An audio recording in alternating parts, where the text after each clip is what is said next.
Selamat pagi Bapak Ibu yang dikasihi oleh Tuhan.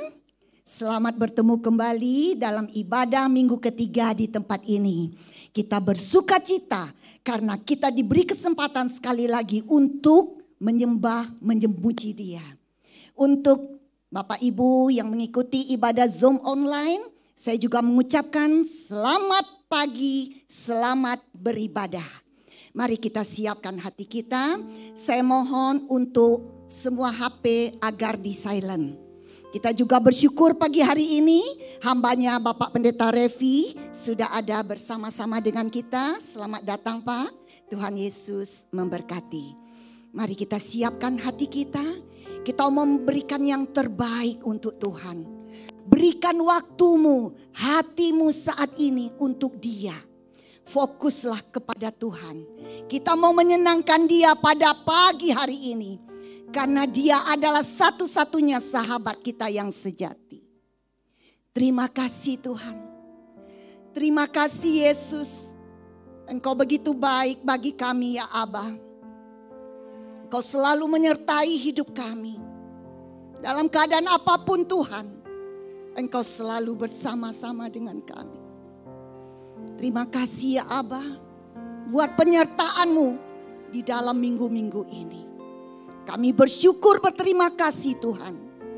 Kami punya sahabat yang setia. Yesus namanya.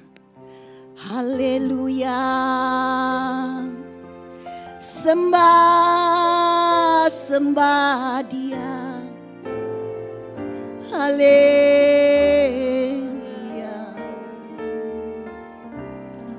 Kau sungguh baik.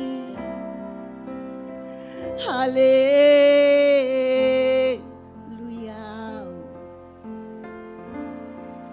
Terima kasih Tuhan. Ku bawa hatiku saat ini ya Abah, untuk menyembah Engkau, Raja di atas segala raja. Terpuji-pujilah namamu ya Abah, kekal selama-lamanya. Haleluya Yesus. Katakan, Yesus, Kau sahabatku. Yesus, Yesus. Yesus, sahabatku. Kaulah perlindunganku. Yesus, Kau rajaku. Kota benteng hidupku, sekali pun ku berjalan di dalam lembah yang kelam, ku tidak takut sebab Kau besertaku. Ku bersyukur padamu Tuhan, sebab kasih setiamu di dalam hidupku. Anugerahmu besar bagiku, di setiap langkahku ku memujimu. Mari kita bangkit berdiri, kita angkat pujian ini dari awal. Yesus, sahabatku, Kaulah perlindunganku. Amin, amin. Yesus, Kau rajaku, kota benteng hidupku, sekali pun ku berjalan di dalam lembah yang kelam, ku tidak takut sebab Kau beserta.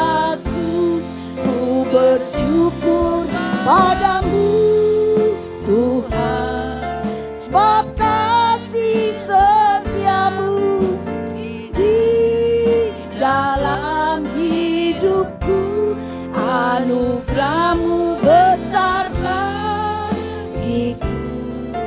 Di setiap langkahku ku memujimu,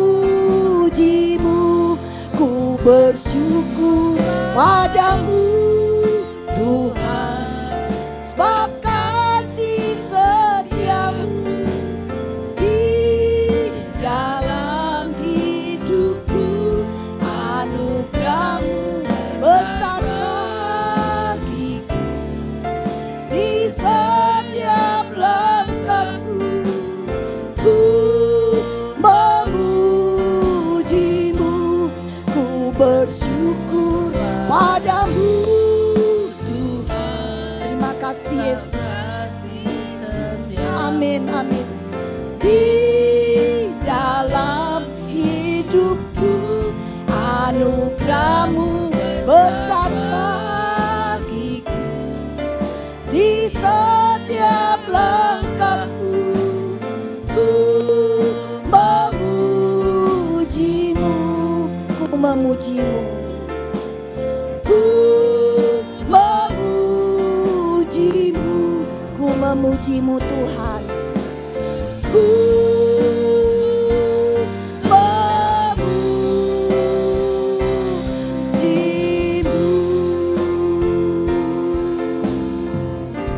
Terima kasih Tuhan. Ibu Homli, saya persilakan. Saudara-saudara, mari kita berdoa. Bapa di surga, kami mengucap terima kasih dan syukur kepadamu Tuhan, buat kasih anugerah-Mu yang sudah membawa kami kembali berkumpul di tempat ini. Terima kasih Bapa buat semua kebaikan kemurahan-Mu sepanjang minggu yang sudah lalu. Dan pagi hari ini Bapa, kiranya Engkau sucikan, kuduskan terlebih dahulu hati dan pikiran kami, agar sebentar kami boleh memuji, memuliakan Engkau dengan sungguh hati dan penuh sukacita. Tuhan Yesus, hadirlah di tengah-tengah kami, dan biarlah Roh Kudus-Mu yang akan mengambil alih seluruh rangkaian acara pada pagi hari ini. Engkau memberkati kami semua, umat-Mu yang ada di dalam ruangan ini, juga yang mengikuti secara online. Berkati juga semua yang terlibat dalam pelayanan pagi ini ya Tuhan, terlebih lagi hamba-Mu yang akan menyampaikan firman-Mu. Begitu juga bagi teman-teman kami yang masih dalam perjalanan, Tuhan sertai, tibakan dengan tidak kurang satu apapun. Terima kasih Bapak, kami memulai acara ibadah ini ya Tuhan, hanya di dalam berkat nama Tuhan Yesus Kristus. Haleluya, amin. Amin, terima kasih Bu Hongli. Sebelum duduk, mari kita beri salam kiri kanan. Katakan, Tuhan Yesus memberkati. Haleluya, haleluya. Tuhan Yesus memberkati. Semua siap memuji Tuhan? Siap? Iya. Katakan, haleluya, haleluya, haleluya. Mari musik, kita memuji Tuhan.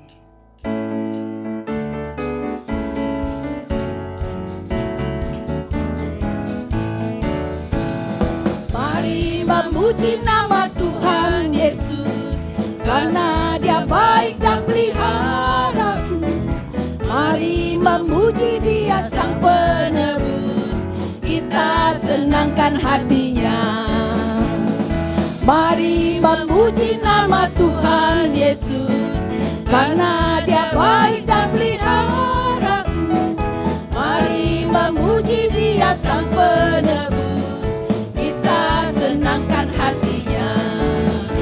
Angkatlah wajahmu, angkatlah suaramu, belenggu dosa telah dihancurkannya.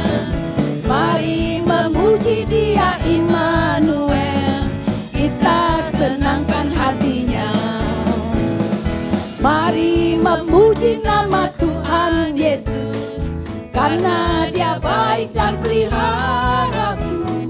Mari memuji Dia Sang Penebus, kita senangkan hatinya. Angkatlah, angkatlah wajahmu, angkatlah suaramu, belenggu dosa telah dihancurkannya. Mari memuji Dia Immanuel,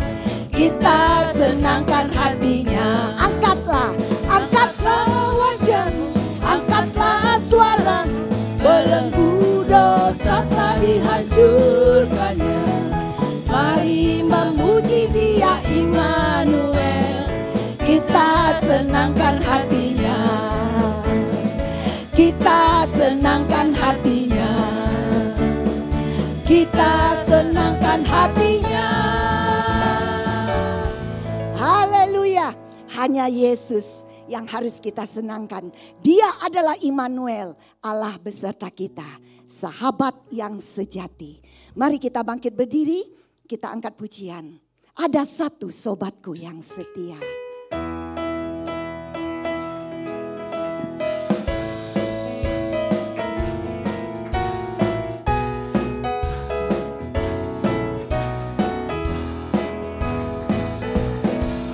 Ada satu sobatku yang setia, tak pernah dia tinggalkan diriku. Amin. Di waktu aku susah, waktu ku sendirian, Dia selalu menemani diriku. Ada satu sobatku yang setia,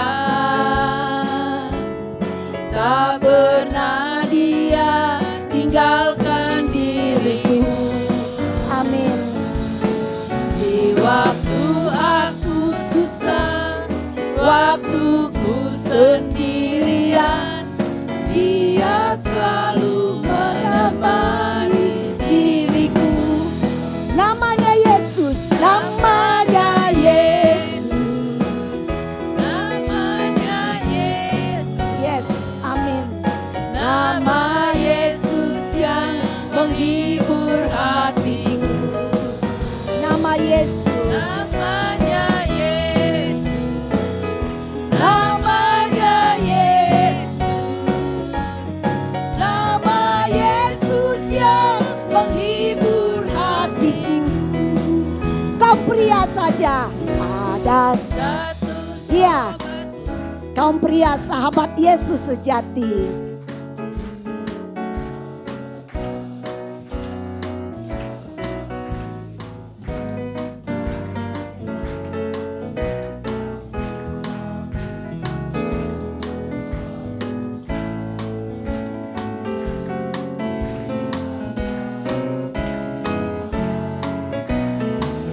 Wanita, ada satu sobatku, ada satu sobatku yang setia, tak pernah dia tinggalkan diriku. Di waktu aku susah, waktu ku sendirian, Dia selalu menemani diriku.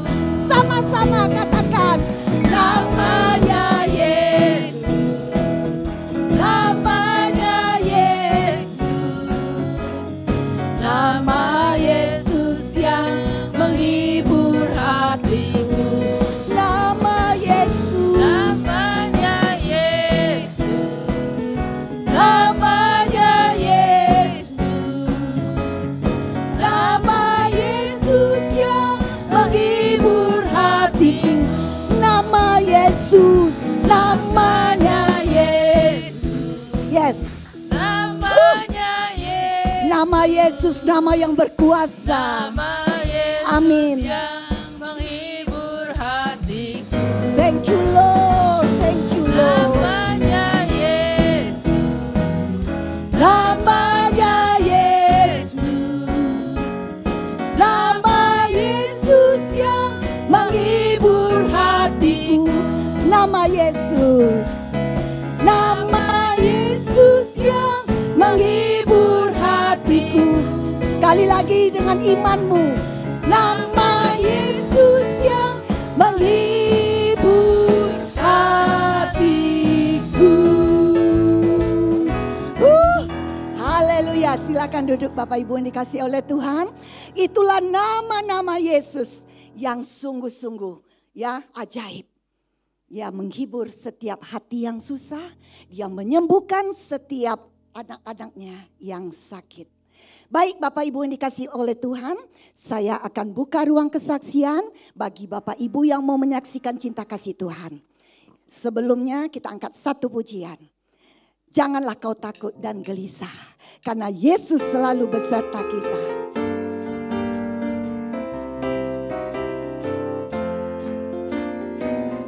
Janganlah kau takut dan gelisah, teman, karena Yesus sudah janji besertamu. Janganlah kau bimbang serta ragu, teman, karena Yesus sudah janji menemanimu. Waktu malam yang gelap atau di pinggir maut, Yesus selalu ada. Yes, Yesus selalu serta. Amin. Waktu engkau gembira atau waktu susah, karena Yesus sudah janji. Immanuel, janganlah kau takut dan gelisah, teman, karena Yesus sudah janji besertamu. Janganlah kau bimbang serta ragu, teman, karena Yesus sudah janji menemanimu. Waktu malam yang gelap atau di pinggir maut, Yesus selalu ada. Yesus selalu serta. Waktu engkau gembira atau waktu susah, karena Yesus sudah janji. Immanuel, waktu malam yang gelap atau di pinggir maut, Yesus selalu ada. Yesus selalu serta. Waktu engkau gembira atau waktu susah, karena Yesus sudah janji. Immanuel, karena Yesus sudah janji. Immanuel, sekali lagi, karena Yesus sudah janji. Immanuel, haleluya. Immanuel, Allah beserta kita. Silakan bagi yang mau bersaksi, saya beri kesempatan untuk maju ke depan. Ada? Ya, oh, puji Tuhan. Selamat pagi Bapak Ibu Saudara di dalam kasih Tuhan. Saya mau bersaksi Tuhan sangat baik sama saya. Posisi pertama saya lagi mikirin keadaan papa, operasi mata pakai BPJS gagal. Terus saya berusaha, Pak gimana kalau tetap kita datang ke dokter untuk kontrol. Kata dokter, masalahnya ini karena matanya udah tua ya, jadi kayak kataraknya itu keras. Tetap kata dokter harus pakai suruh daftar ulang lagi karena BPJS-nya udah habis masa berlakunya kan. Nah, saya bilang, Pak nanti kita pergiin lagi. Terus kata Papa, iya. Pas kejadian tanggal berapa ya? 18 Oktober, saya pameran. Tiba-tiba kaki saya soak, kunci ketinggalan di dalam, semua handphone ketinggalan di dalam. Terus saya bilang gimana cara bukanya ya? Kalau emang orang baik selalu ditolong Tuhan ya. Ada satu orang manggil karyawan mobil Nissan, dia punya montir, Tapi bukanya lewat kuncinya itu, bener mobil Nissan itu susah banget ya, kunci rahasianya ada di bawah roda. Kita juga kan nggak berpikir kalau kunci rahasia untuk buka jendela itu ada di bawah roda kan, sampai mau dipecahin itu udah malam juga. Saya bilang kalau nggak kebuka juga kita pecahin kaca. Akhirnya dibilang tenang Bu, nggak usah pecahin kaca. Terus sudah gitu saya pulang sampai jam 11 malam, sampai rumah ngeliat suami lagi tiduran. Senin pagi dia berangkat kerja, jam 3 lagi, jam 3 sore dia udah pulang, saya masih kerja. Saya bilang, saya telepon, kamu di mana? Lagi di rumah. Lah, kok di rumah? Kenapa? Badan aku lagi sakit. Hah? Wah, saya langsung buru-buru pulang. Saya tanya, 6:30 sampai apartemen. Saya tanya, sakit apa? Badan pada sakit kayak ditotok ayam, kayak apa sih, ngilu gitu kan. Terus saya bilang, ya udah saya kerikin. Habis itu saya kerikin, dia tidur tuh. Dia ngerengek, aduh badanku pada sakit, badan gue sakit. Udah deh, udah tidur, udah malam, mau ngapain lagi sih? Ya udah sakit, ya udah diem aja, udah minum obat kan, aku bilang gitu kan. Terus aku kan mesti bangun jam 2:30, mesti masak, ngurusin anak besokannya. Udah tidur aja, aku bilang gitu. Terus dia bilang, gak bisa, badan gue sakit. Jam 3 atau jam 4 dia bangun. Sampai dia gini, udah lu tolongin gua. Kenapa? Bawa ke rumah sakit. Tunggu, selesain dulu masakan buat anak-anak, masih mikirin anak-anak kan. Terus bawa gua ke rumah sakit. Ternyata pas sampai di rumah, saya bawa tuh ke UGD. Trombositnya masih 180. Saya curiga dia DBD karena kan badan pada sakit kan. Terus akhirnya saya masukin, saya bilang rawat aja. Terus kata dokternya, ya udah dirawat. Hari Kamis saya suruh cek darah, trombositnya turun 150. Tapi saya berdebat sama dokter, kata dokter bukan DBD, hasilnya masih negatif. Tapi saya bilang, dok itu trombosit udah turun, nggak mungkin nggak DBD. Enggak Bu, dari hasil itunya masih negatif. Terus saya bilang, nggak mungkin nih. Terus udah gitu, ya udah deh, kata dokter mau pulang hari ini bisa. Saya bilang, nggak usah dok, udah tanggung jam 12. Akhirnya Jumat pulang, dia nggak ngomong. Kalau badannya tuh udah keluar merah-merah. Saya bilang gini, kok nih pas mau ngejemput, kok muka lu merah? Enggak, habis bangun tidur, kena matahari, kan deket jendela. Gak mungkin ini anak. Terus saya bilang, ya udah deh mau pulang deh. Ya udah saya lagi nunggu asuransi untuk pulang. Saya lagi tiduran. Kebetulan anak saya si Devina berdua nungguin. Nah saya lagi tiduran di kursi untuk nunggu asuransi beres. Saya terima telepon dari satu customer, dia mau Zoom. Terus saya bilang, ini suami mau pulang. Terus saya nanya sama anak saya, Dek, mau nggak Dek kamu nemenin papa pulang? Mau ke kantor dulu. Terus akhirnya saya pergi, anak saya pulang. Nah pas saya Jumat, masih di kantor masih khawatir sama dia, mikirin, kamu lagi ngapain? Tiduran. Terus 5 menit lagi, ngapain kamu? Tiduran. Kok tiduran mulu nih anak nih, suami. Terus akhirnya saya khawatir dong. Terus hari Sabtu saya mesti pergi, pagi-pagi saya mesti pergi lagi nganter anak 2. Yang satu nggak bisa nyetir, yang satu bisa nyetir. Tapi dia bilang, Ma pinggangku sakit. Hah, Dek udah dong cukup, jangan lagi ya. Udah cukup, mama udah capek banget. Terus akhirnya saya anterin lah pada kuliah. Saya nanya, kamu lagi ngapain ya? Lagi tiduran. Kok tiduran mulu ya? Kenapa ya ini anaknya? Terus begitu, jam 12 masih ditelepon. Yang kamu lagi ngapain? Tiduran. Hah, tiduran mulu. Udah dah diemin dah. Sorenya aku baru pulang sampai apartemen jam 7. Sorenya ditelepon lagi. Yang ngapain ya? Tiduran. Hah, kok tiduran mulu ya nih? Apa karena pengaruh obat atau gimana ya? Ketika hari Minggu kita mau ke gereja. Biasa aku jam 5 alarm udah bunyi nih. Terus jam 5 udah bunyi, kok tumben nih laki gue kok belum bangun ya, ngapa ini ya. Terus tiba-tiba udah saya bilang, kok tumben belum bangun nih. Jam 6 saya bangun nih, yang ke gereja yang, enggak gue mau online aja. Di giliran aku bisa, kamu online, gimana sih? Terus akhirnya aku buka selimut, badannya pada merah semua. Aku bilang, lu mendingan balik lagi dah ke rumah sakit. Trombositnya benar-benar turun drastis.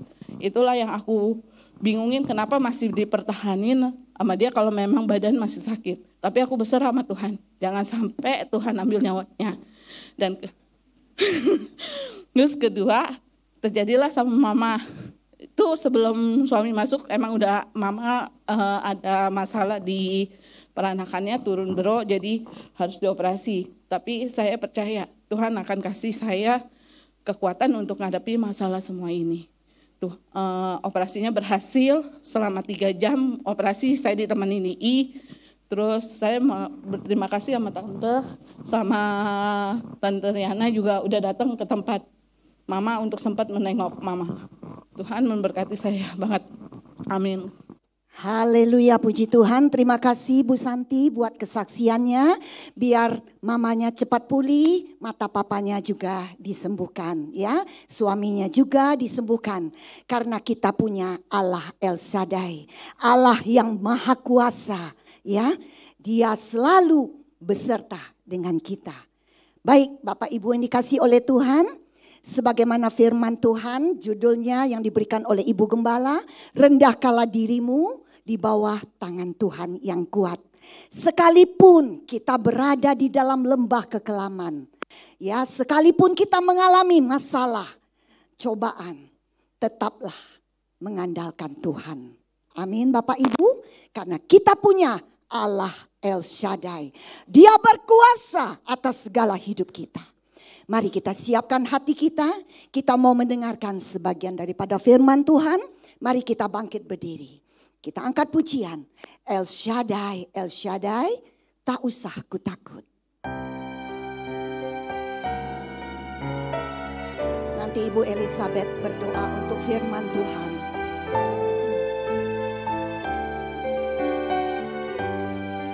Katakan dengan imanmu.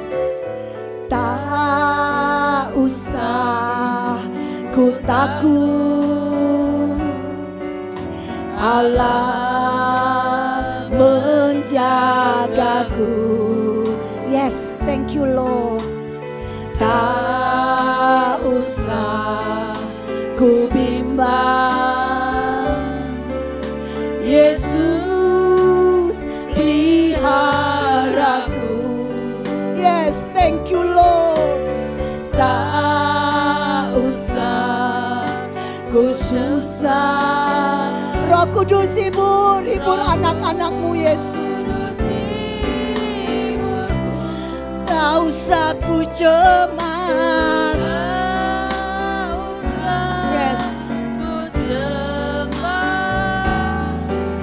Dia memberkatiku.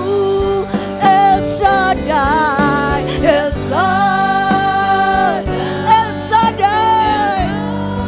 Haleluya, haleluya. Allah Maha Kuasa.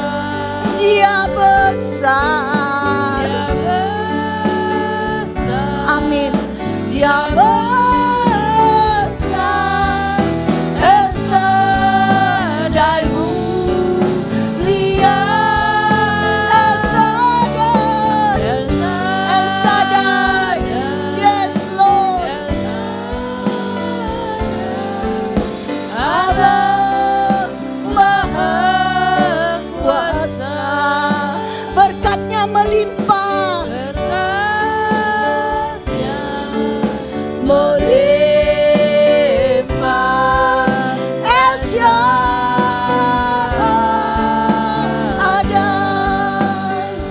Katakan dari awal. Tak usah ku takut. Yes. Ku takut. Allah selalu menjaga kita. Allah Amin. menjagaku. Terima kasih Tuhan buat penyertaan-Mu. Tak usah. Kami tak usah bimbang ku Tuhan. bimbang. Yesus peliharaku. Yesus peliharaku. Tak usah ku susah. Yes. Ku susah. Roh Kudus hibur anak-anak-Mu Yesus. Yang sakit Engkau sembuhkan, yang lemah Engkau kuatkan. Yes. Tak usah Ku cemas, Dia memberkatiku, El Shaddai. El Shaddai, yes. Allah Maha Kuasa. Dia besar, Dia besar. Amin. Yes. El Shaddai, Dia El Shaddai, El Shaddai, El Shaddai. Yes, Lord. Allah Maha Kuasa. Berkatnya melimpah, berkatnya melimpah. Melimpah El Shaddai. Berkatnya melimpah. Terima kasih Tuhan. El Shaddai,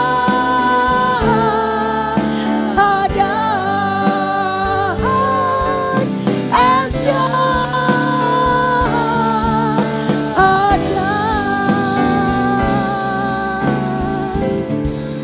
Terima kasih Tuhan.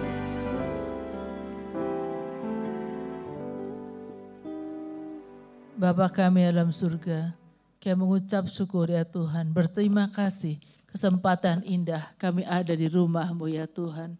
Kami sudah mulai memuji, meninggikan nama-Mu ya Tuhan. Kami boleh mendengarkan kesaksian bahwa Engkau sungguh Tuhan yang luar biasa.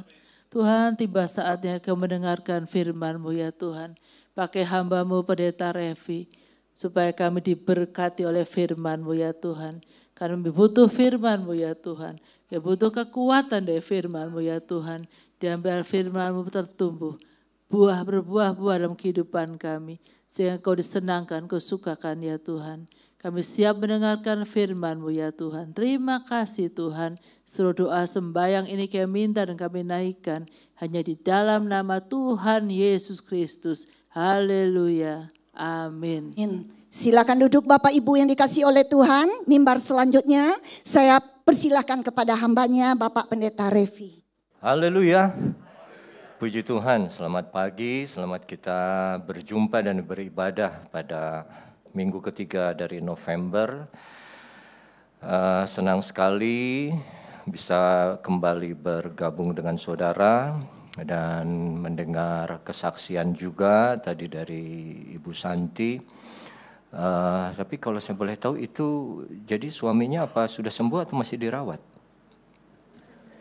Oh sudah sembuh, oh puji Tuhan ya. Anaknya juga sering tidur tadi katanya? Oh oke. Puji Tuhan ya, kita bisa lihat kembali mereka bersama dan juga khususnya kepada saudara yang pakai mobil Nissan. Jadi saudara tahu, saudara punya kaca itu bisa dibuka, ada kunci khusus di bawah roda. Jadi hati-hati saudara ya. Baik, saya senang kembali bisa bergabung di sini karena kemarin saya baru saja kehilangan sahabat, salah satu teman baik saya. Dia sudah sakit dari 1 bulan yang lalu, cuman 2 minggu yang lalu dibawa ke dokter. Dokter coba sembuhkan, kasih obat. Tapi begitu kemarin hari Sabtu, dia pergi lagi ke dokter, saya antar. Ternyata dokter bilang sudah tidak ada harapan lagi dan harus meninggal. Jadi saya bilang, dokter apa nggak ada cara lain? Coba tolong, apa bisa diselamatkan nggak ini? Saya punya teman baik tuh nggak banyak saudara ya, bisa hitungan jari aja, cuman ada 4. Udah nggak ada 2, sisa 2 sekarang terus mau diambil lagi 1. Dokter tolong ini bisa nggak? Jangan sampai hilang dia. Nggak bisa. Jadi kalau saya tanya dokter lain nggak ada jalan lain ini. Iya sama aja. Lebih baik dia nggak ada. Jadi akhirnya dia pergi tinggalkan saya kemarin, walaupun saya sedih sekali karena kadang saya tidak perhatiin dia ya, maksudnya saya tidak peduli walaupun dekat, saya kurang perhatian sama dia sampai akhirnya dia pergi dan meninggalkan lubang yang besar dan luka yang berdarah di dalam mulut saya ya. Jadi saya cerita mengenai gigi geraham saya, saudara. Gigi geraham saya cuma 4 di bawah, 2 udah nggak ada, sisa 2. Terus ada yang baru ngerti 10 detik kemudian kan. Jadi waktu saya bilang, dokter tolonglah, jangan sampai apa bisa diikat kayak dibungkus kayak apa. Nggak bisa Pak Revi, ini udah goyang. Diikat pakai apa gitu ke sebelahnya, kalaupun diikat karena ini sudah miring nanti nggak maksimal jadi harus pergi. Aduh. Tuhan kuatkan hamba-Mu, ya saya bilang. Jadi Tuhan beri kekuatan ya, akhirnya saya bisa berdiri depan saudara, ini kemurahan Tuhan saudara ya. Baik, cukup dengan gigi, sekarang mari kita masuk ke dalam firman Tuhan yang akan kita lihat pada pagi hari ini di dalam 1 Korintus pasal 1 ayat yang ke-25. Ya, saya akan baca, saudara cukup perhatikan ayat 25 sampai 31. Sebab yang bodoh dari Allah lebih besar hikmatnya daripada manusia, dan yang lemah dari Allah lebih kuat daripada manusia.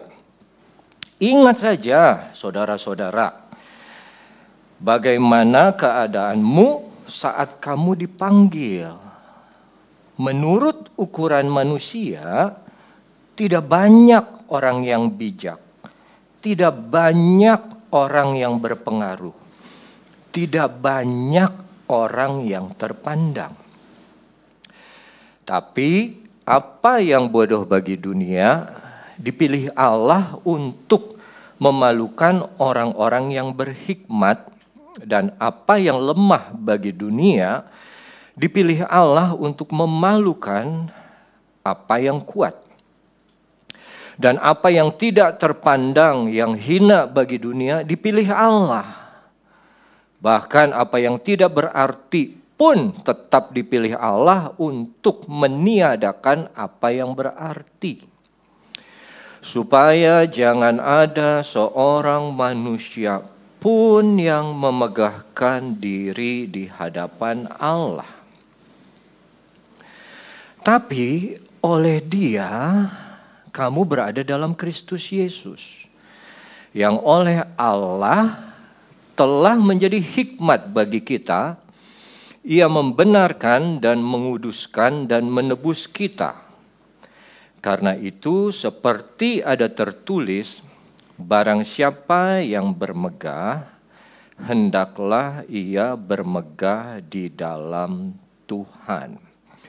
Nah, bagian firman Tuhan yang barusan kita baca, Paulus tulis di awal surat yang dia berikan kepada jemaat Korintus. Karena saat itu banyak sekali yang menentang pemberitaan mengenai Injil, mengenai kematian Yesus. Dibilang di ayat-ayat sebelumnya bahwa orang Yahudi mencari tanda, orang Yunani mencari hikmat. Jadi saat Yesus yang dipercaya sebagai Mesias mereka saat itu mati, orang Yahudi tidak percaya. Kok juru selamat Israel mati?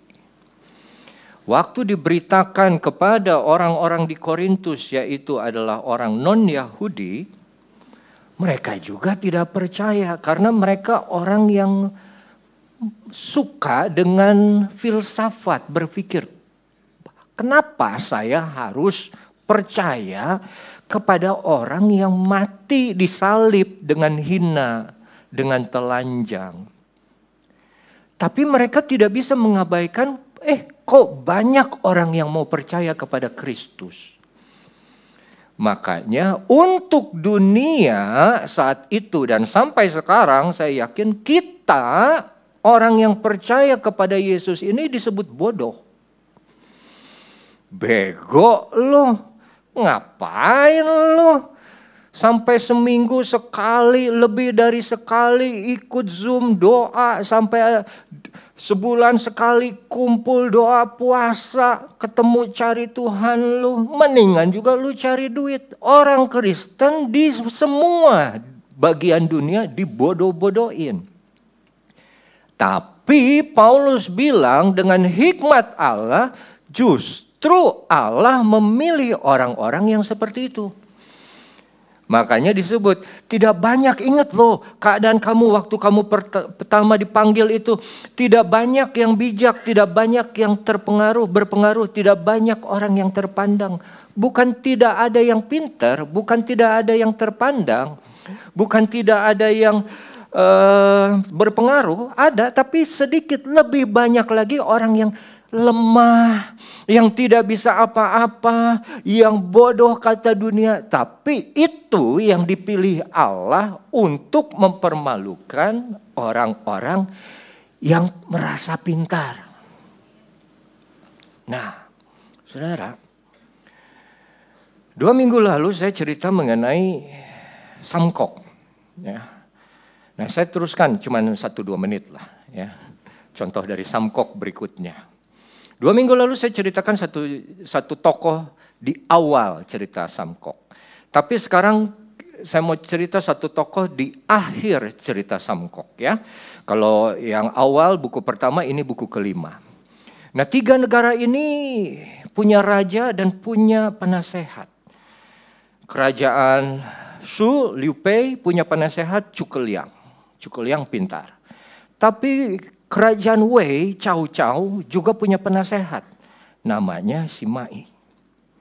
Sampai satu saat Simai datang menyerang kerajaan Shu dengan 150.000 pasukan. Begitu Cukeliang dengar, dia suruh ada satu orang. Kamu berani gak tahan? Berani tahan tentara mereka di kota itu, Citing? Bisa, saya yakin bisa. Yakin kamu bisa menghadapi jenderal mereka, Chang He? Bisa katanya. Pergilah ini masuk ya dengan Wen Pin. Oh, saya hafal juga saudara ya. Masuk dengan Wen Pin, dia pergi ke satu kota Citing. Untuk apa? Untuk menjaga agar pasukan Simai dengan 150.000 jangan sampai masuk ke kerajaan Shu. Pergi di sana. Begitu sampai di sana, itu masuk. Sudah diberitahu oleh Cukeliang, nanti kalau kamu sampai di sana, ini yang harus kamu gunakan, ini yang harus kamu bangun. Kamu harus bangun pagar dari bambu. Diingatkan oleh jenderalnya, Tuan, kita harus bangun pagar. Nggak usah, buat apa capek-capek seperti itu. Kita nih lagi di atas, posisi kita nih di atas.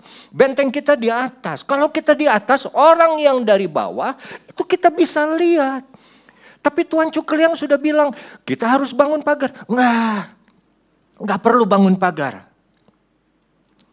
Sudah diberitahu, tidak diikuti. Akhirnya apa? Wen Pin langsung gambar itu keadaan mereka, terus kirim orang kembali ke Cukeliang. Singkat cerita, Simai udah pinter 150.000. Habis itu kota Citing dalam satu malam, hilang semua. Begitu didengar oleh Cukeliang dan baca peta yang digambar oleh Wen Pin, celaka. Dia udah tahu, Masu jatuh. Aduh Tuhan, bagaimana? Tentara kita banyak yang keluar dari kota ini. Tentara kita cuma 5.000, mereka 150.000. Oh tenang. Bagi tentara kita, dia kirim 2.500 keluar, dia kirim 2.500 keluar. Dia cuma simpan sekitar 80 tentara. Terus dia bilang, buka kota ini, pintunya semua. Saudara kalau yang suka baca Samkok tahu, ya, benteng kosong. 4 pintu dibuka. Semua orang di penduduk dalam kota itu suruh masuk ke dalam rumah. Jangan ada yang bersuara. Binatang pun kalau bisa masukin ke dalam rumah. Suruh penduduk cuman prajurit pura-pura jadi tukang sapu dan nyapu. Begitu Simai datang, dia lihat 4 pintu terbuka kosong melompong dan tidak ada orang. Dan Cukeliang di atas benteng, dia main kecapi. sambil dikipasin sama pegawainya. Si Mai punya anak bilang, "Pah, ini kesempatan kita masuk nih seorang. Lihat kosong. Tunggu dulu anakku. Ini Cukul yang pintar, dia nggak mungkin. Dia nggak mungkin ini berlaku ceroboh seperti ini." Dikirim satu orang tanya. Masuk prajurit. Ada satu orang yang bisu yang disimpan oleh Cukul yang. Dan orang bisu itu ditanya sama prajurit itu. "Ada orang nggak di dalam?"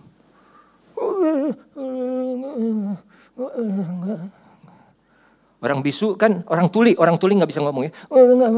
Kaget, sangkanya saya nggak boleh ngomong di dalam banyak orang. Singkat cerita, akhirnya si Mai pergi dan Cukul yang berhasil mempertahankan benteng itu dengan sedikit prajurit. Di situ kita lihat ada contoh orang yang pintar dan yang merasa pintar. Merasa tidak bisa ditipu, tidak bisa dikalahkan. Tapi kalau kita lihat dalam kasus yang di dalam si Mai, dia justru dikalahkan oleh satu orang yang bodoh. Justru oleh satu orang yang tidak bisa berkata apa-apa. Begitu juga di dalam kehidupan kita seorang Kristen, banyak orang yang dipilih Tuhan itu bukan orang pintar sebetulnya. Makanya saya suka bilang, ayah saya orang bilang diberkati Tuhan, diurapi Tuhan, pintar khotbahnya, tapi dia nggak lulus SMA. Saya, kalau misalnya saudara bilang, ada yang bilang, Revi khotbahnya bagus, kayak papahnya sedikit, lebih banyak enggaknya gitu ya. Saya pernah nggak naik kelas. Saya ujian S1 di pending, ujian S2 di pending, suruh ganti judul. Enggak pinter saya. IPK saya kalau misalnya cum laude 3,8, 3,7. IPK saya berapa saudara? 2,2. Sombong lu Rev. Nah jangan juga begitu. Jadi kayak bodoh tapi sombong gitu ya. 2,2. Tapi orang-orang seperti itu yang dipilih Allah untuk memalukan dunia, orang-orang pintar. Kenapa saudara? Karena makin sederhana barangnya, tapi apa yang barang itu bisa lakukan besar, itu berarti yang menggunakannya, yang memakainya yang luar biasa. Satu kertas biasa putih yang kosong dengan satu pensil. Kalau di tangan saya itu kertas hanya menggambarkan, hanya muncul 2 gunung, 1 jalan, ada sawah kiri kanan, matahari di antara 2 gunung dan rumah. 1 pintu 1 jendela. Tapi kalau di tangan seorang Leonardo da Vinci, hal yang sama itu bisa jadi satu mahakarya yang indah. Supaya apa? Yang dipuji bukanlah kertasnya, tapi yang dipuji adalah artisnya. Who's behind the scene? Siapa yang di belakang karya seni tersebut? Makanya Tuhan selalu bicara mengenai hal yang kecil, hal yang tidak dipandang. Gideon dengan 300 orang dari 32.000 suruh kurangin. Supaya apa? Di dalam kelemahanmu kuasaku makin sempurna, dibilang. Justru orang-orang yang kecil, orang-orang yang rendah, orang-orang yang merasa tidak mampu, tidak layak, tidak pantas, itu yang dipakai Tuhan. Saudara, kalau orangnya pinter atau merasa pinter, itu dokter gigi saya kemarin dia cerita, Pak Revi kenal kakak saya enggak? Dokter gigi juga. Di mana? Di Lampung. Waduh, saya nggak pernah ke Lampung. Jadi saya nggak tahu. Tapi Om Yoyo tahu, kata dia. Oh iya, kenapa memangnya? Dia sekarang sudah tidak lagi ikut Tuhan. Dia masuk ke dalam satu ajaran yang sesat. Dan dia bilang ajaran yang sesat yang percaya bahwa Yesus itu bukan Tuhan. Yesus itu hanya dewa saja. Rabinik, ajaran rabinik Yahudi. Kalau di Indonesia itu disebutnya Benai Noah. Terus dia bilang, aneh loh, padahal dia orang pintar. Kata saya, justru orang pinter seperti itu. Saya udah coba layanin lagi, saya coba udah kasih tahu, tapi dia nggak mau balik lagi. Oh saudara, kalau orang yang sudah merasa pintar, yang tahu segalanya. Seperti orang Yunani, orang Yahudi, segala sesuatunya diukur dengan logika, dengan pikiran. Tidak bisa, tidak masuk Tuhan. Bagaimana seorang Tuhan yang katanya juru selamat, kok mati tidak berdaya di atas kayu salib? Tapi itu yang dipilih oleh Allah dan cara kerja Allah seperti itu. Hal-hal yang sederhana. Seperti Samson, dia mengalahkan prajurit Filistin dengan apa? Rahang keledai. 1000 orang dengan rahang keledai. Ada satu hakim-hakim. Di dalam hakim-hakim, cerita mengenai dia cuma 1 ayat. 1 ayat cuma 36 kata. Namanya Syamgar. Syamgar ini seorang hakim yang mengalahkan Filistin dengan apa? Tongkat penghalau kerbau. Apakah mereka betul menghalau Filistin dengan tongkat penghalau kerbau? Tidak. Tapi ada roh Tuhan yang bekerja melalui hidup mereka. Mereka yang bukan siapa-siapa, mereka yang bukan apa-apa, mereka yang tahu bahwa mereka tidak mampu. Tapi orang yang seperti itu yang Tuhan berkenan, yang Tuhan pakai dan yang Tuhan selamatkan, saudara. Makanya banyak orang susah percaya Yesus, kenapa? Karena terlalu banyak mikir, sedangkan Tuhan bilang percaya saja maka kamu akan diselamatkan. Percaya saja, bertobat dan beri dirimu dibaptis. Percaya mengenai iman, mengenai hati. Kamu percaya dulu, terima Yesus dulu, izinkan dia masuk ke dalam hidupmu, baru nanti secara perlahan-lahan dia akan merubah hidupmu. Jangan pakai cara dunia. Kalau gua nggak ngerti, gua nggak mau lakuin. Itu cara dunia. Tapi cara Tuhan bekerja beda. Kamu harus percaya dulu. Makanya baru keluar ayat 1 Korintus 2 ayat 9. Yang tidak pernah dilihat mata, didengar telinga, timbul dalam hati. Disediakan itu bagi Allah untuk mereka yang mengasihi dia. Ini sebetulnya bukan bicara mengenai berkat rohani atau materi. Tapi ini bicara mengenai hikmat Allah yang Tuhan berikan kepada manusia untuk apa? Sehingga mereka bisa paham bahwa Tuhan yang mereka sembah ini adalah Tuhan yang benar. The true only one God yang mampu menyelamatkan. Dan itu semua disediakan oleh Allah bagi mereka yang apa? Mengasihi. Bukan disediakan Allah bagi mereka yang mengerti dia. Oh, saudara mau mengerti Tuhan, mau sampai mati pun kamu tidak mungkin bisa mengerti Tuhan. Tapi kalau kita sungguh pergi berangkat dari satu dasar iman yang benar, bahwa kita mau percaya dan kita mengasihi dia, maka pengertian akan Tuhan dibukakan secara perlahan-lahan oleh Roh Kudus. Orang, makanya saya bilang orang rendah hati itu orang yang bisa diajar. Teachable. Yang terakhir saya bilang seperti anak kecil, orang yang bisa diajar. Rabu lalu di Cianjur ibadah tengah minggu pasang cuplikan khotbah dari Papa, ya. Dan Papa di situ bicara, ya lihat anak kecil. Memang anak kecil kalau musuhan kan dia tiup ini kan, katanya tiup jari kelingking. Gitu. Tapi nggak sampai 2-3 jam anak kecil nanti tahu udah baikan lagi. Tahu udah baikan lagi. Beda kan sama orang dewasa? Orang tua, betul kan? Kejadian yang 40 tahun lalu masih ingat hari, tanggal, bulan, jamnya. Namanya juga nggak akan lupa gua. Kenapa saya bisa bilang begini? Karena memang ada orang yang seperti itu. Makanya harus punya hati seperti anak kecil. Kalau kamu tidak seperti salah satu anak kecil ini, dibilang oleh Yesus, bukan Revi, kamu tidak bisa masuk ke dalam kerajaan surga. Jadi memang salah satu karakter anak kecil itu bisa diajar. Walaupun anak kecil kan masih bego, masih bodoh. Anak kecil yang seperti itu tuh lebih mudah diajar dan lebih mudah percaya. Betul?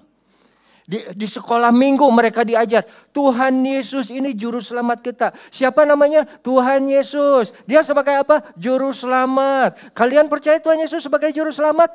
Amin. Nggak ngerti Yesusnya seperti apa yang dia harus lakukan dulu. Yang penting percaya dulu. Nah, saudara yang kekasih, saya mau kita belajar bersama-sama dari satu contoh di dalam Perjanjian Lama, yaitu 2 Raja-Raja, pasal yang ke-5.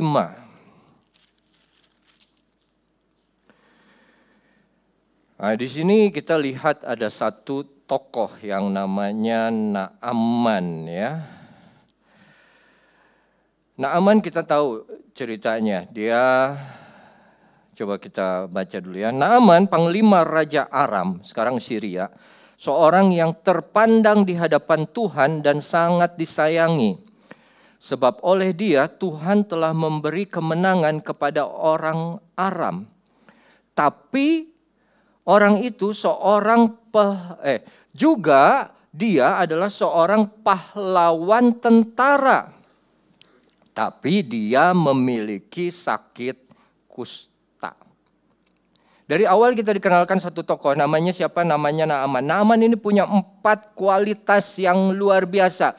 Yang pertama, dia panglima Raja Aram. Artinya apa? Jenderal. Ya, berpengalaman. Seorang yang terpandang di hadapan tuannya. Terhormat. Atasannya pun menghormati Naaman. Ya, bukan orang sembarangan. Dan dibilang juga yang ketiga itu sangat disayangi. Ya. Sampai disebut karena dia Tuhan sudah memberi kemenangan kepada orang Aram. Dan yang keempat, dia seorang pahlawan. Ini orang yang luar biasa hebat. Tapi sakit kusta. Kadang saya pikir, aduh, ada orang yang, waduh, dia orang hebat, kaya, terpandang, berkuasa, berpengaruh. Tahu-tahu kita dengar dia sakit. Sakitnya juga, kalau sakit orang kaya mah beda ya sama orang yang nggak kaya ya saudara ya. Kalau orang biasa mah sakit kutu air palingnya, sakit gatal-gatal gitu. Kalau sakit orang kaya mah begitu dibilang juga sakit apa dia sebutkan 2 kata yang bahasa Latin, bahasa kedokteran yang saya juga nggak pernah dengar. Kok bisa ya? Nah itu yang terjadi. Dia sakit kusta. Makanya kita tahu, Ref zaman sekarang mah kekayaan yang paling berharga mah kesehatan. Ya, lu mau sekaya apapun, deposito sebesar apapun, kalau lu sakit mah percuma, Ref. Benar juga, ya. Seperti kita lihat sakit kusta. Kusta saudara tahu kan, seperti lepra ya, penyakit putih. Dan kok bisa dia sakit kusta tapi masih juga bekerja? Kemungkinan sakit kustanya Naaman ini masih dalam tahap awal, saudara. Jadi masih sedikit. Masih belum nampak, belum banyak orang tahu. Yang tahu hanya orang-orang yang terdekatnya saja. Dan kusta di dalam Alkitab selalu bicara mengenai dosa. Selalu dianalogikan dosa. Dosa yang ada di dalam diri Naaman tapi yang masih tersembunyi. Oh, gua kaya, gua hebat, gua terpandang oleh Tuhan gua disayang, gua seorang pahlawan. Tapi ada dosa yang tersembunyi di dalam dirinya. Dosa yang tidak semua orang tahu. Dosa yang dia jaga baik-baik. Dosa yang kalau sampai terbuka ini memalukan. Kok bisa seorang jenderal tinggi gitu punya sakit kusta? Kok bisa orang yang terhormat kaya seperti itu? Kok bisa punya dosa seperti itu yang dia simpan diam-diam? Tapi di dalam, kita tidak akan baca seluruhnya. Tapi di dalam ayat yang ketiga, lalu ditulis di situ. Berkatalah seorang gadis kepada nyonyanya, sekiranya tuanku menghadap nabi yang di Samaria, maka tentulah nabi itu akan menyembuhkan dia dari penyakitnya. Siapa gadis itu? Tawanan, orang Israel yang dijadikan hamba untuk bekerja di rumahnya Naaman. Nah mungkin dia lagi di kamar itu, dia lagi sisirin istri Naaman, terus dia tahu tuannya tuh lagi sakit. Dia cuman sambil cerita aja, oh nyonya padahal kita tuh ada nabi yang hebat di Israel. Kalau saja suami nyonya pergi ke sana, saya percaya dia pasti sembuh. Tapi ini gadis, ini seorang hamba, seorang perempuan, seorang yang kecil, yang tidak dianggap hamba, kata-katanya tidak pernah didengar, tidak pernah dianggap, apalagi perempuan. Tapi mungkin ini istrinya Naaman bilang, siapa tahu. Dia bilang deh ke bapaknya, ke suaminya, suamiku ini ada yang bilang begini. Naaman langsung singkat, dia menghadap raja. Raja, ada yang bilang hamba kami dari Israel. Di Israel ada nabi yang bisa menyembuhkan penyakitku. Oh kalau gitu nih bawa suratku, kata Raja Aram. Dia tulis surat, bawa ke orang Raja Israel. Untuk apa? Untuk dia tolong kamu. Dibawa surat itu sama Naaman kepada Raja Israel. Begitu Raja Israel baca surat itu, Raja Israel langsung sobek bajunya dan jubahnya. Kenapa? Kenapa aku harus menghadapinya? Kenapa aku harus yang menyembuhkannya?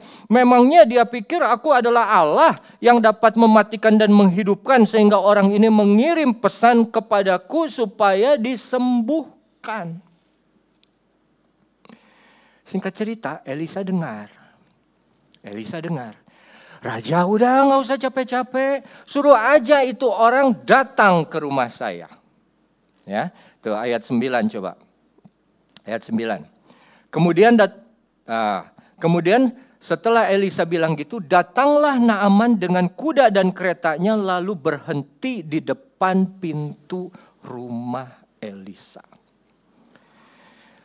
Naaman punya penyakit. Penyakit yang tersembunyi.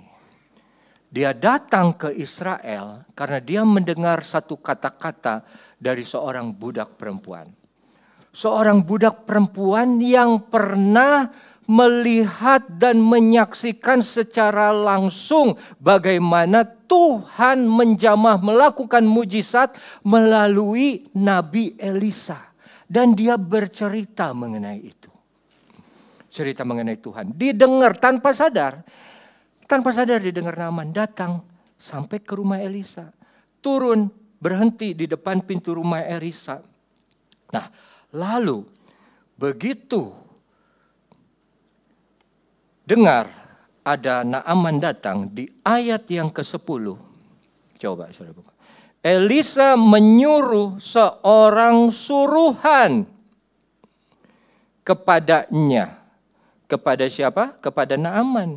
Untuk mengatakan, pergilah mandi 7 kali dalam sungai Yordan, maka tubuhmu akan pulih, sehingga engkau menjadi tahir.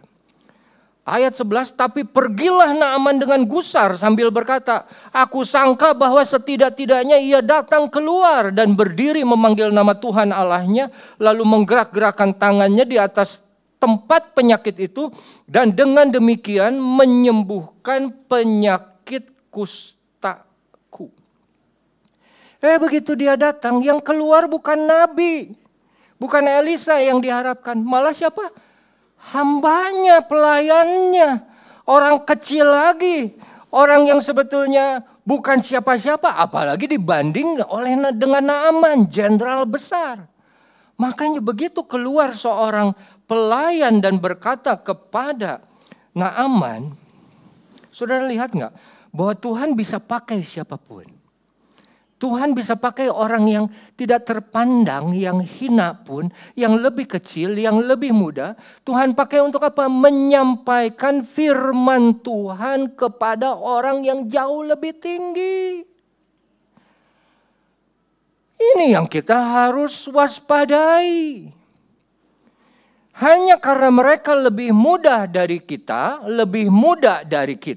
bukan berarti Tuhan tidak bisa pakai mereka. Hanya karena mereka lebih kecil daripada kita, bukan berarti firman Tuhan tidak bisa keluar dari mulut mereka.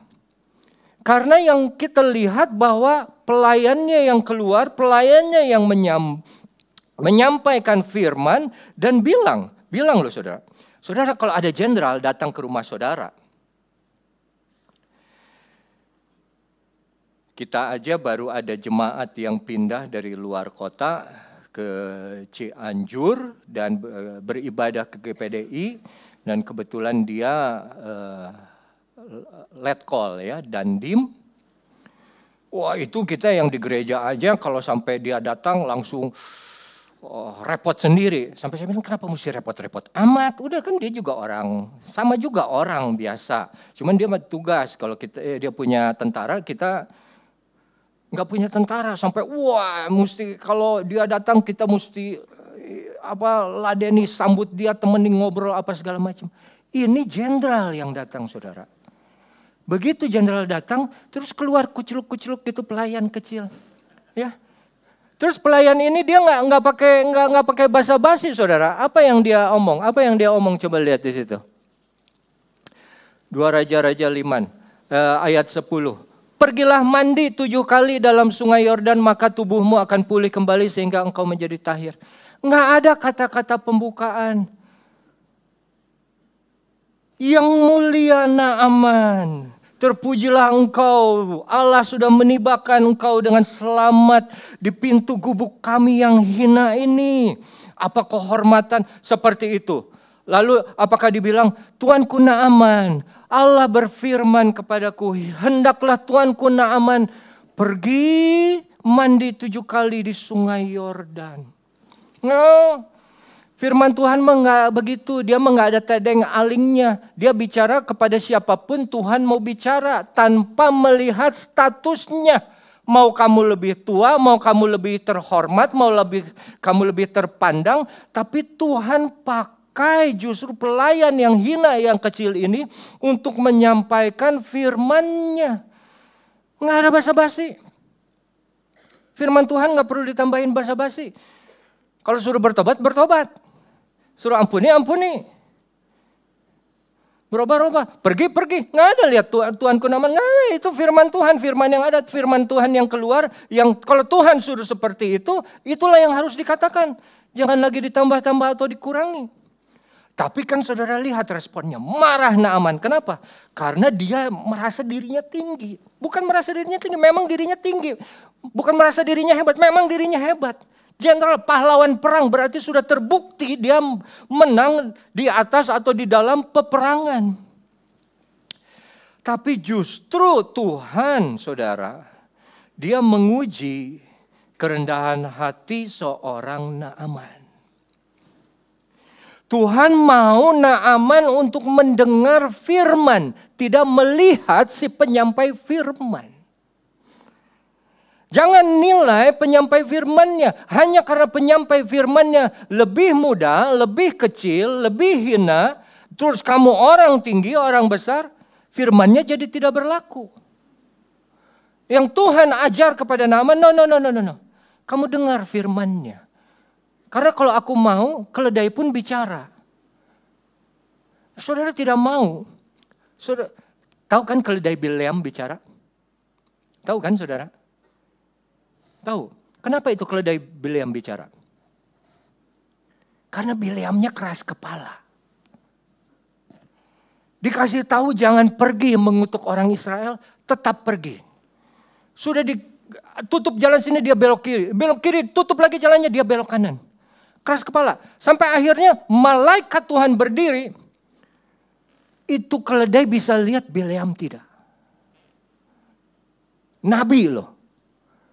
Dan begitu Bileam keledainya tidak mau jalan, dia pukul. Suruh apa? Suruh jalan. Terus keledai bicara, Tuhan kenapa kamu memukul aku? Ketidakmampuan, ketidakmauan, kebebalan hati seorang yang bernama Bileam untuk mendengar dan taat kepada firman membuat Tuhan menggunakan binatang untuk berkata kepada dia. Saya nggak mau sampai satu saat nanti anjing saya di rumah ngomong sama saya. Ref, doa. Jangan ada di rumah, doa pergi Bridgestone. Nggak mau saya. Saya tuh sukanya kalau Tuhan bicara langsung dalam hati. Saudara juga kan begitu kan ya. Saudara lagi apa, tahu-tahu Tuhan ngomong, tek, ada suara. Tapi kalau sampai Tuhan pakai sesuatu yang lebih rendah dari kita untuk menegur kita, itu artinya dia sedang merendahkan kita. Atau kita terlalu tinggi, terlalu sombong, sampai tidak mau dengar suara Tuhan. Tapi Naaman waktu datang orang itu, pelayan itu, orang yang bukan apa-apa. Makanya di dalam 1 Timotius 4 ayat 12, ya, satu ayat yang terkenal yang Paulus bilang kepada Timotius, jangan seorang pun merendahkan dirimu. Jangan seorang pun menganggap engkau rendah karena engkau muda. Artinya apa? Kebanyakan orang lihat orang muda direndahkan. Karena apa? Karena gue sudah lebih tua, gue lebih pengalaman. Memang betul, tapi itu tidak alasan untuk merendahkan orang muda. Makanya dibilang jangan seorang pun menganggap engkau rendah karena engkau muda. Tapi jadilah teladan bagi mereka dalam perkataan dan selanjutnya. Tuhan pakai orang biasa sebagai pelawan untuk apa? Keluar menyampaikan firman kepada Naaman. Tuhan pengen lihat Naaman masih pandang orang atau tidak. Matanya masih pilih-pilih orang atau tidak. Ada orang lihat orang, saudara. Kalau orangnya bagus, orangnya terpandang, wais. Tuh, saudara, saya saya sering mengalami hal-hal yang seperti itu. Tapi kenapa dibilang akhirnya Naaman menunjukkan sifat aslinya. Marah. Pergi meninggalkan apa itu? Harusnya dia sendiri yang keluar memanggil, yang menemui aku, dibilang tuh. Aku sangka bahwa setidak-tidaknya ia datang keluar. Kalau dalam bahasa Inggrisnya, he will surely come out to me. Kalau gue jadi tamu, lu mesti nyambut gue. Tuan rumah mesti baik-baik sama gue. Gue ini orang terkenal. Gue tuh mau datang ke tempat lu tuh, gue bisa bantu banyak hal. Layani gue dong. Mana ini kok gak ada? Itu orang sombong, itu Naaman. Makanya dia marah. Iya, itu kan firman Tuhan. Makanya dia marah. Harusnya sambut aku. Yang kita mesti sambut kan, sambutlah Yesus, tinggikan. Tapi kalau orang sombong dengan mata sombong, makanya kan di dalam Amsal 6 ayat 19, ada 6 perkara yang aku benci, yang dibenci Tuhan. Malah 7 yang menjadi kekejian bagi Tuhan disebutnya di dalam Amsal 6 itu. Amsal 6 ayat 16 dan 17. Dan yang pertama disebut di situ, ya, 7 perkara menjadi kekejian bagi hatinya. Yang pertama coba di ayat 17, mata sombong. Saudara, bukan lagi dibenci tapi kekejian bagi Tuhan kalau orang-orang yang sombong itu. Orang yang ingin diperlakukan spesial seperti Naaman. Orang yang harus sambut dong, ini sambut, lu mestinya keluar nyambut gua. Tapi itulah orang-orang yang sombong tuh gampang marah, gampang tersinggung. Orang sombong tuh kayak ada satu kalimatnya, ini sebetulnya dalam bahasa Inggris, tapi saya suka ya. Orang sombong tuh satu, gampang tersinggung dengan segala macam. Apapun yang dilakukan orang bikin dia marah. Dia lagi jalan ada kucing lewat bisa ditendang juga. Ngapain lu lewat depan gua? Sombong. Oh iya, tersinggung segala macam. Keluar pintu gitu ya, terus orang yang di depannya nggak tahan pintu, marah. Segala dibikin marah. Jadi tersinggung dengan berbagai macam hal, nggak tahu malu, terus merasa berhak atas segalanya. Oh, gue berhak dihormati, gue berhak dihargai, gue berhak ditemani, gue berhak. Tapi nggak punya kontribusi. nggak ada buahnya. Tapi itu orang-orang sombong dan orang-orang yang kita harus benci dan yang harus kita hindari juga. Naaman menuntut diperlakukan secara spesial. Begitu datang langsung ke satu tempat harus dong diladeni oleh orang yang tertinggi. Saudara pernah tahu ada satu wamenaker, ya sekarang sudah ditahan di penjara. Wamenaker sidak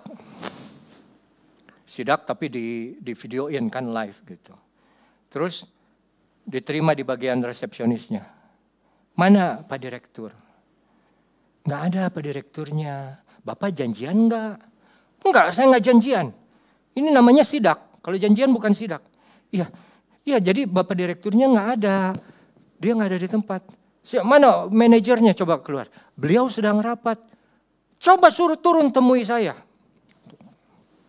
5-10 menit nggak turun, nggak ketemu. Ngomong, apa dia tidak tahu saya ini wakil menteri? Waduh, sombong. Begitu di borgol, nangis. Minta ampun, minta maaf. Masa perlu begitu dulu untuk jadi orang rendah hati? Saya pernah ya saudara ya, pergi ke satu tempat, diundang di luar kota karena acara ulang tahun satu pendeta. Saya dijemput oleh mobil, dibawa ke hotel. Om nanti, saya dipanggil Om saudara kalau di luar kota sih. Cuman di sini aja yang nggak dipanggil Om, tapi nggak apa-apa jadi lebih mudah ya. Om nanti malam akan diajak makan malam sama Ibu Gembala. Nanti Om dijemput lagi. Oh oke, siap. Jadi saya dijemput oleh Avanza, supir itu pengerja. Nanti saya mau dijemput oleh pengerja itu lagi dia bilang. Nah begitu jamnya datang, saya ditelepon. Om kami sudah siap ya, oke saya turun. Begitu saya turun, nggak ada mobilnya. Terus si yang janji itu telepon.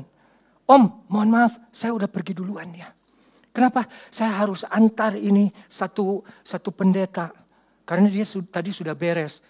Oh ya sudah, pendetanya lebih senior. Ya udah, nanti saya tunggu balik lagi saja ya.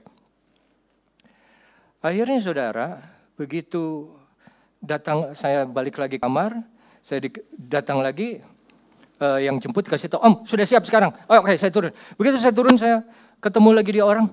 Maaf ya Om, tadi Om yang satunya itu pengen jalan duluan. Dia tidak mau satu mobil sama Om. Sombong amat gitu ya. Emang lebih tua, emang senior gitu, tapi sombong amat. Ya udah Om, sekarang Om berangkat. Tapi Om jangan naik mobil saya. Ini Om naik mobil satu lagi aja, ini sudah disiapkan. Oh Land Cruiser saudara. Land Cruiser, walaupun yang udah 5 tahun lalu tetap Land Cruiser ya. Sebelumnya Avanza, Land Cruiser dong. Begitu nyampe, udah salaman, acara ulang tahun. Pulangnya saya naik Avanza enggak? Land Cruiser lagi. Si Om itu Avanza. Jadi ingat loh, kalau sombong Tuhan turunkan. Ya, kalau biasa aja Tuhan angkat. Terus besoknya acara ulang tahun di gerejanya. Wah banyak hamba Tuhan datang. Ada majelis pusat yang khotbah dan segala macam. Saya bilang, tante saya harus pulang dulu ya. Saya nggak bisa sampai selesai karena ada pesawat. Saya pulang, oh oke. Ini Ref nanti diantar sama bapak ini ya. Saya diantar pulang naik satu mobil. Dan itu mobil jemaat, mobil yang ngantar saya. Dia seorang pengusaha. Tahu mobilnya saudara? BMW X7. BMW X7 yang dia sendiri baru 1 bulan punyanya di Manado. Dan baru satu-satunya itu mobil di Manado. Jadi saya belajar dari situ. Oh benar ini kata Tuhan. Tuhan merendahkan orang yang tinggi hati dan meninggikan orang yang rendah hati. Dan orang yang rendah hati kalau memang kamu suka merasa tersiksa, tertindas seperti kaset, memang seperti itu. Ya, nggak dihargai memang seperti itu. Tahanin aja, ada saatnya Tuhan akan angkat kamu. Jadi kalau saya lihat ada orang yang misalnya merendahkan saya Saya cuman, bentar lagi Tuhan mau angkat saya. Tuhan akan tinggikan saya dan rendahkan dia. Enggak gitu saudara ya, doanya. Enggak. Nah, begitu, ini udah 50 menit sih sebetulnya. Apa saya harus selesai atau lanjut saudara? Lanjut lah ya, 5 menit lagi ya. 5 menit lagi saya cepat aja.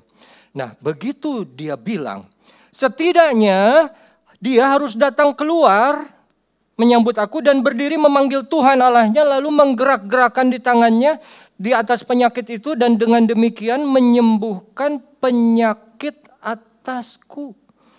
Loh, begitu udah datang, udah ada firman, terus dia marah karena gak diterima, kok dia coba atur bagaimana seorang hamba Tuhan harusnya bertindak. Ngerti? Dia harus keluar dong nyambut aku. Begitu dia keluar, mestinya dia langsung berdoa memanggil nama Tuhan. Terus dia angkat tangannya, dia bergerak-gerak di atas penyakitku. Supaya apa? Dia menyembuhkan penyakit kustaku. Jadi secara tidak langsung saat dia datang kepada hamba Tuhan itu, di dalam pikirannya, dia tidak datang dalam satu kondisi yang kosong. Di dalam pikirannya sudah ada beberapa pemikiran yang, oh nanti kalau gua datang dia harusnya begini. Karena apa? Dia pernah melihat mungkin dewa lain atau tabib lain atau nabi di negaranya yang bekerja seperti itu. Jadi kalau nabi itu bekerja seperti itu harus sama juga. Makanya dia bilang harus menggerak-gerakkan. Oh jangan atur hamba Tuhan. Orang sombong itu selalu atur hamba Tuhan. Jangan atur hamba Tuhan harus begini, harus begitu. Dia harus menggerak-gerakkan tangannya. Loh, hanya karena Tuhan pernah bekerja dengan satu cara, bukan berarti dia tidak bisa bekerja dengan cara yang lain. Hanya karena kamu pernah lihat Tuhan sembuhkan dia dengan cara menumpangkan tangan melalui hambanya, bukan berarti Tuhan tidak bisa menyembuhkan orang tanpa harus tumpang tangan. Saat Musa mengeluarkan air dari batu karang yang teguh pun, pertama dia mengeluarkan air dengan cara apa? Dipukul oleh tongkat. Tapi waktu kembali orang Israel berseru-seru kepada Musa, Tuhan bilang apa? Berkata-katalah, berfirmanlah, bicaralah kepada batu karang itu, supaya dia mengeluarkan airnya. Akan ada satu hal yang baru, cara yang baru yang mungkin kita tidak pernah lihat sebelumnya. Jangan batasi Tuhan. Kamu berharap boleh, tapi saat kamu berharap dan pikiran kamu berharap dengan satu jalan-jalan yang kamu sudah atur sendiri, bahwa kalau aku berharap diberkati Tuhan, kalau aku berharap ditolong Tuhan, kalau aku berharap dijamah oleh Tuhan, maka Tuhan harus mengerjakannya dengan cara seperti ini. Itu bukan berharap lagi, itu sudah menuntut. Dan akhirnya apa? Kita lihat dia marah. Dia menuntut Tuhan. Dia mengatur hamba Tuhan. Sama saja dengan mengatur Tuhan untuk bekerja dengan cara yang dia pikir itu yang benar. Makanya saudara, orang sombong itu sulit terima hal-hal yang baru. Ya. Dia selalu memikirkan hal-hal yang sudah lewat. Nah, saya tutup saja langsung. Saya tidak bisa lagi bicara lebih panjang, tapi Om Armilan dan teman-teman pemain musik boleh maju ke depan sambil saya akhiri khotbah ini. Waktu Naaman dengan penyakitnya, dia pertama mendengar satu kata-kata dari mulut seorang hamba perempuan. Dia pikir ada kesempatan. Akhirnya dia turun sampai datang ke pintu rumah Nabi Elisa. Berharap Nabi Elisa yang keluar, tapi ternyata seorang pelayan juga yang keluar. Seorang yang rendah. Keluar mengatakan hal yang seperti tadi. Pergi ke Yordan dan basuh tubuhmu 7 kali.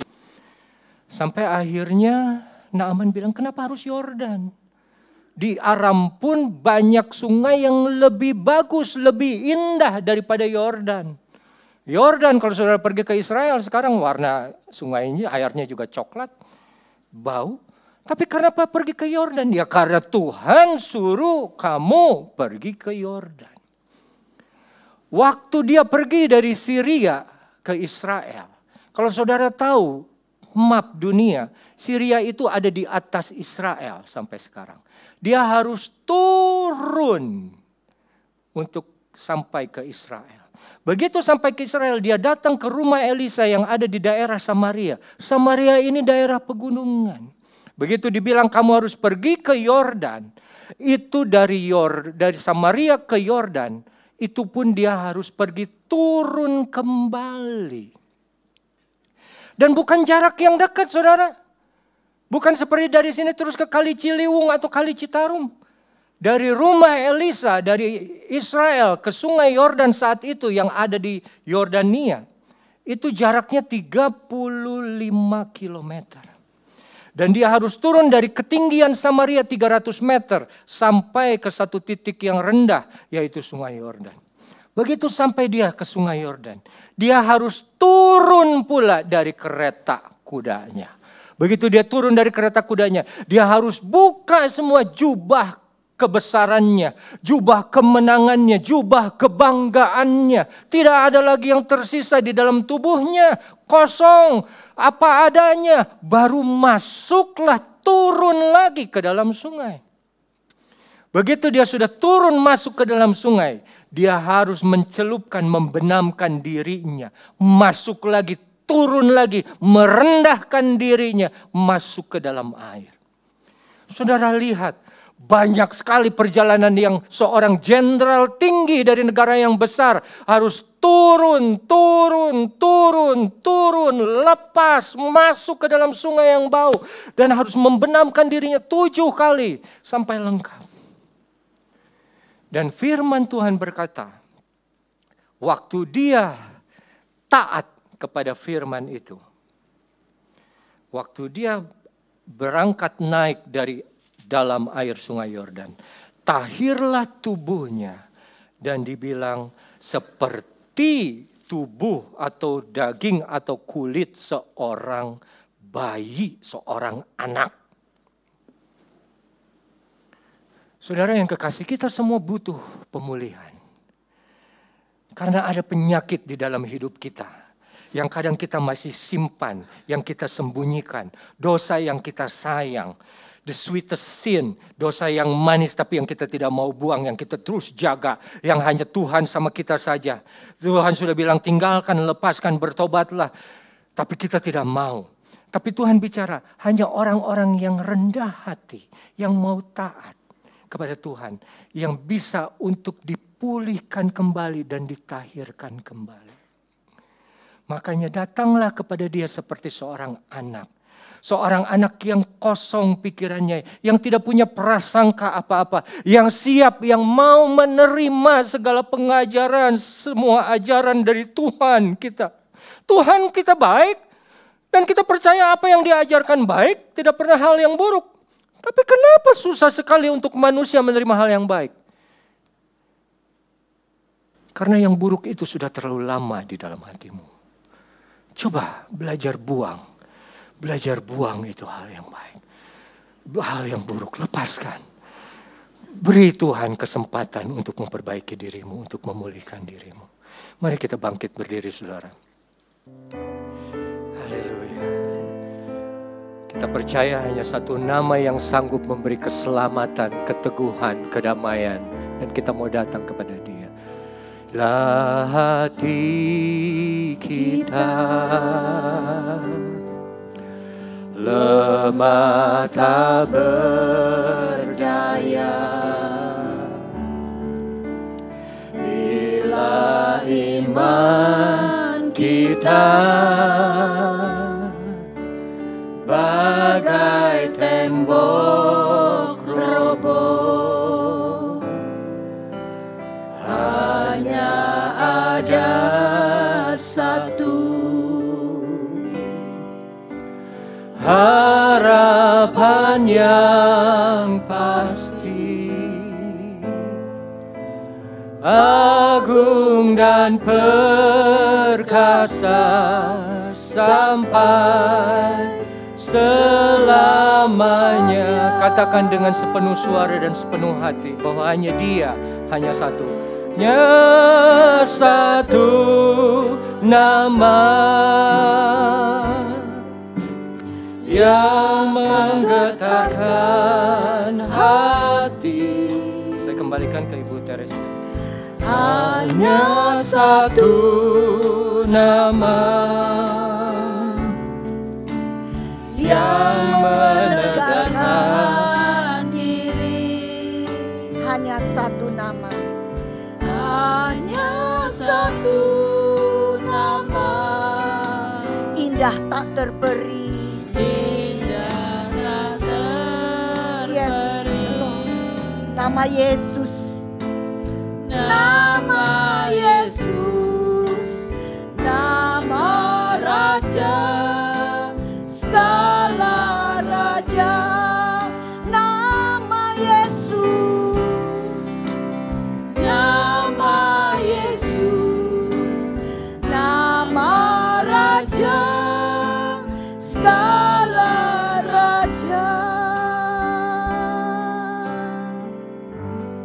Haleluya, haleluya, haleluya.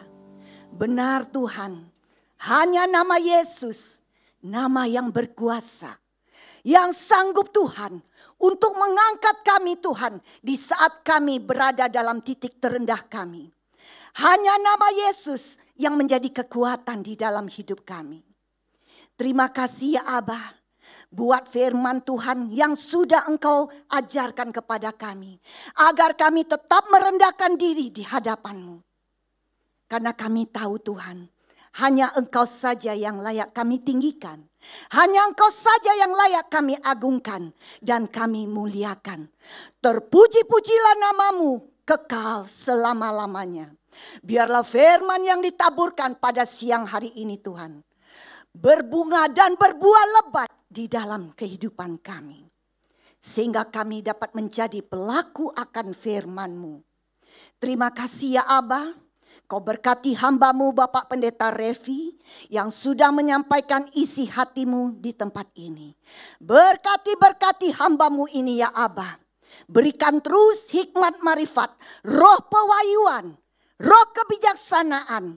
Agar hamba-Mu ini Tuhan Yesus selalu banyak memenangkan jiwa-jiwa dimanapun Engkau utus hamba-Mu ini. Terima kasih Bapa, pelihara terus kesehatan hamba-Mu ini seperti biji mata-Mu. Berkati juga keluarganya Tuhan, berkati pelayanannya, berkati Tuhan Yesus. Apapun yang dia kerjakan, Engkau buat jadi berhasil dan beruntung hanya di dalam nama Yesus. Terima kasih ya Abah. Sebentar kami juga akan memberikan sebagian daripada berkat yang sudah Engkau berikan kepada kami. Berkati setiap tangan-tangan yang memberi. Biarlah Tuhan Yesus bagi yang tidak bisa memberi, ajar kami untuk dapat memberi yang terbaik pada hari-hari mendatang. Di dalam nama Yesus kami telah berdoa dan mengucap syukur. Haleluya. Amin. Silakan duduk Bapak Ibu yang dikasih oleh Tuhan. Terima kasih Bapak Revi buat firman Tuhannya yang luar biasa ya. Untuk mengajarkan kita tetap terus ya merendahkan diri. Agar kita tidak seperti Naaman ya. Tetapi akhirnya Naaman juga harus merendahkan diri di hadapan Tuhan. Baik, kita akan memberikan persembahan. Saya undang untuk kolektan maju ke depan. Yesusku mau kerja bagimu.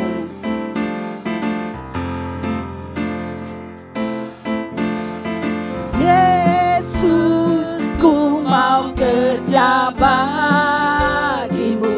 Yes. Semua hanya bagimu. Apa saja yang ku dapat berikan, Apa saja yang ku dapat berikan, semua hanya bagimu Yesus. semua hanya bagimu. Haleluya. Dalam waktu susah ataupun senang, Yes.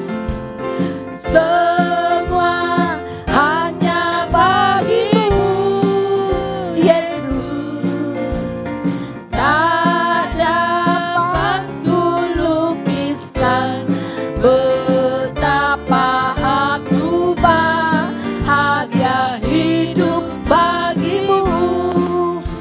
Sekali lagi dari awal. Yesus, ku mau kerja bagimu. Amin. Semua hanya bagimu. Thank you Lord. Apa saja yang ku dapat berikan, semua hanya bagimu. Dalam waktu susah ataupun senang, semua hanya bagimu, Yesus. Tak dapat kulukiskan betapa aku bahagia hidup bagimu. Tak dapat kulukiskan, tak dapat kulukiskan betapa aku bahagia hidup bagimu. Haleluya. Tuhan Yesus memberkati persembahan saudara. Kita akan tamatkan ibadah kita pada siang hari ini. Nanti saya mohon dengan hormat Bapak Pendeta Revi memberikan doa berkat serta doa penutup. Mari kita bangkit berdiri. Peganglah tanganku Roh Kudus. Haleluya Yesus.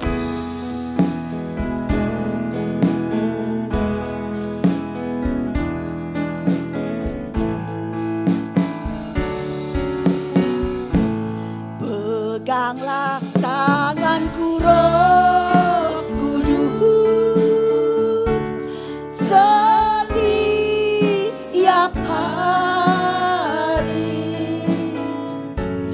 Ku tak dapat jalan sendiri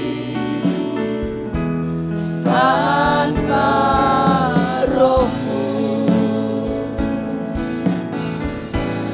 Bawalah diriku kepada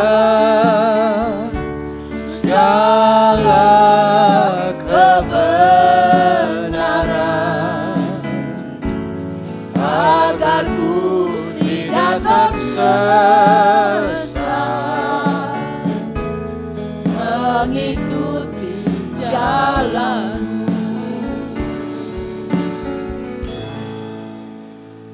Haleluya, haleluya, haleluya.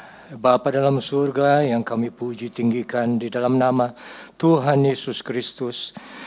Setidaknya ini yang selalu menjadi suara isi hati kami Tuhan. Engkau memegang tangan kami melalui Roh-Mu yang kudus. Sehingga pada saatnya, setiap hari, setiap saat, kami tetap boleh berjalan di dalam kebenaran-Mu Tuhan. Kami boleh merasakan tuntunan-Mu Tuhan. Kami boleh merasakan Engkau berjalan beserta kami, memimpin kami secara pribadi Tuhan. Kami percaya Engkau sudah berkati ibadah ini Tuhan.